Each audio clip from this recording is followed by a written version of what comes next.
Well, thank you, Mr. Speaker. On February 6th, a couple of weeks ago, I rose in the House to call on the government and the Prime Minister, who is also the Minister responsible for youth, to invest urgently in Katimavik, which is a program for young people across the country. It offers them a wonderful experience to gain experience working in communities, etc. Their leadership contacted us and told us that between now and the 31st of March, Katimavik would have to close down for a lack of funding. The Parliamentary Secretary to the Minister of Employment said at the time that helping young people to gain work experience was one of the priorities of the government. However, in his reply, there was no announcement of funding. We've heard nothing. It's been 18 months now since the Liberals have been in power, and there hasn't been a single penny invested in Katimavik. It will be celebrating its 40th anniversary in 2017, and this might well be the last anniversary it will ever celebrate, even though it's helped 35,000 young people gain important experience. The days are numbered, and shortly it will have to close up shop because there's been no announcement for funding. In 2012, the federal government cut all funding to Katimavik. At the time, the member for Papineau, our current Prime Minister, was an MP, and he called on the Conservatives to show some integrity and to admit that young people weren't important to them. The Prime Minister at the time committed to reinvesting so that Katimavik would be restored, funding would be restored, and now Katimavik needs just over $11 million. There was funding announced over 5 years for young people when the Liberals took power, but we haven't seen a single cent spent on Katimavik since the Liberals took power. But it helps young people to be committed. It promotes knowledge of the First Nations, people from other cultures and other regions. Every day the Liberals say that it's one of their priorities, working on reconciliation with Aboriginal and non-Aboriginal peoples. This type of project could represent a good investment to focus on reconciliation. There is a concept that is unique to Katimavik. Young people can do volunteer work in Aboriginal communities. And every dollar spent on Katimavik brings back $2.20 into the community. So these are young people, 15 to 29. They're the hardest hit by unemployment and by the unstable job market. They're the ones participating in Katimavik. There's also a program for young Aboriginal people, and we know that in Aboriginal people, the suicide rate is 5 to 7 times higher than in the other population.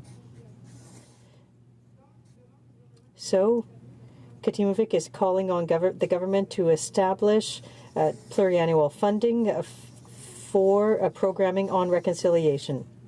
So what are the Liberals going to do between now and March 31st to save Katimavik? To the Minister of Employment.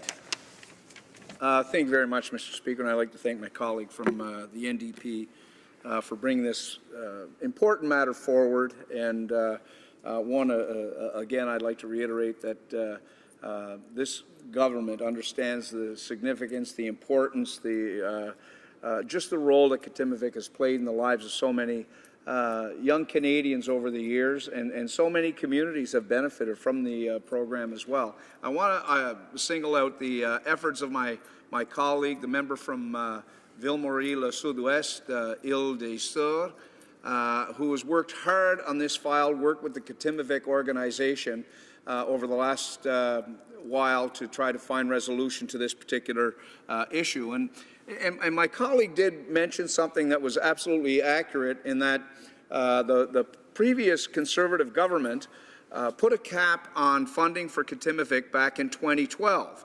And really, and I know she's an experienced member of the House now, I believe she's in her 6th year, she would know that over the past rule of Conservative governments, over that 10 years of governance by the Conservatives, funding for youth programs continued to decline, and Katimavik was one of the areas. You look at funding for youth summer programs, and that money, that particular envelope was frozen in 2007. There wasn't any increase for student employment in 2007 until our last budget, where we doubled the amount, the Liberal government doubled the amount of investment that was made in summer students, and we almost doubled the number of jobs. Obviously, what we saw over the period of Conservative rule was that pool of money stayed the same.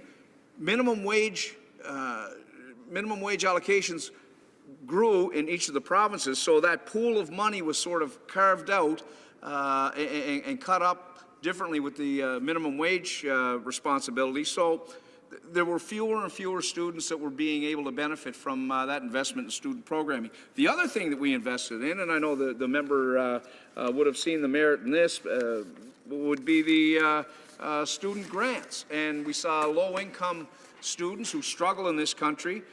We saw significant investment in student grants. Low-income students were eligible they went from $2,000 grant ceiling to $3,000 for full-time. Part-time went from $1,200 to $1,800, certainly making it more accessible for young people to get the education, because they aren't getting work if they don't get the education. So we know that accessibility to education is key and is central. But this government, we believe in providing young Canadians with an opportunity to join the workforce, start that resume off, get the important skills that they need to be a constructive member of the workforce. Mr. Speaker, we're committed to that, and we'll continue to make those key targeted investments so that young Canadians can benefit. The Honourable Member for Salaberry-Suroît. Well, thank you, Mr. Speaker. Unfortunately, my colleague isn't answering my question on Katimavik. Specifically, on March 31st, they will be facing problems. It's now February 21st. If nothing is done on the Liberal side, it'll be closing up shop. The Liberals have been in power for 18 months. They promised $105 million over 5 years. We haven't seen a penny. $11.5 million is required to help Katimavik provide an excellent experience for 1,700 young people. The member opposite hasn't answered the question. Otherwise, Katimavik will be shutting down completely on March 31st. The president of Katimavik has said this. Is Katimavik important for them? Yes or no? If not, and if yes, will they invest? Mr. Speaker, in the last election, the number of young Canadians between the ages of 18 and 24, the number of those young Canadians that turned out to vote to support the ambitious agenda of this Prime Minister, to support this Prime Minister, increased by 20%. 20%, Mr. Speaker, because they believed that he understood what was important to those young Canadians, and he absolutely does, and he's committed to it. With regard to Katimavik, I asked my colleague, the NDP is yet to form government. They had a cup of coffee in opposition, official opposition. They've yet to form government. Mr. Speaker, things are being done on the file. Things are being done on the file, and I guess my best advice to her is stay tuned.